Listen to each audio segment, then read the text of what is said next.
பகவத்கீதையில் 8வது சாப்டரில் 3வது ஸ்லோகம்.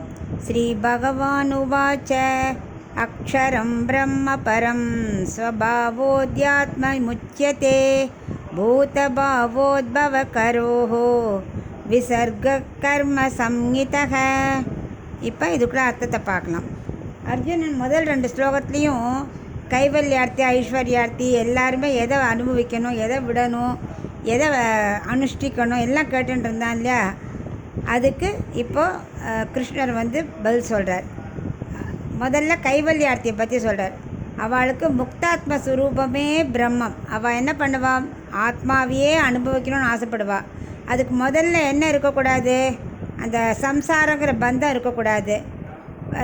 உலக அனுபவத்தையே விட்டுறணும். அதிலெல்லாம் ஆசையே படக்கூடாது. எப்பவும் பிரியாத உடல் இருக்கே, அதை பற்றியே அவன் நினைக்கக்கூடாது. ஆத்மா வேறு உடல் வேறு நம்ம ஆல்ரெடி புரிஞ்சுண்டு அந்த ஆத்மாவையே அனுபவிக்கணும். அதை கடைப்பிடிச்சாதான் பிரம்மச்சரியத்தை நிச்சயமாக கடைப்பிடிக்கணும். அதை கடைப்பிடிச்சாதான் ஆத்மஸ்வரூபத்தை அவனால் உணர முடியும். இதான் கைவல்யார்த்தி அனுஷ்டிக்க வேண்டியது. அவனுக்கு குடும்பம் கர்மா அதெல்லாம் பிடிக்கவே பிடிக்காது. ஆத்மா மட்டுமே அனுபவிக்கணும். அதை அவன் நன்னா தெரிஞ்சு வச்சுட்டுருக்கான் அப்படின்னு இந்த முதல்ல 3வது ஸ்லோகத்தில் சொல்கிறார்.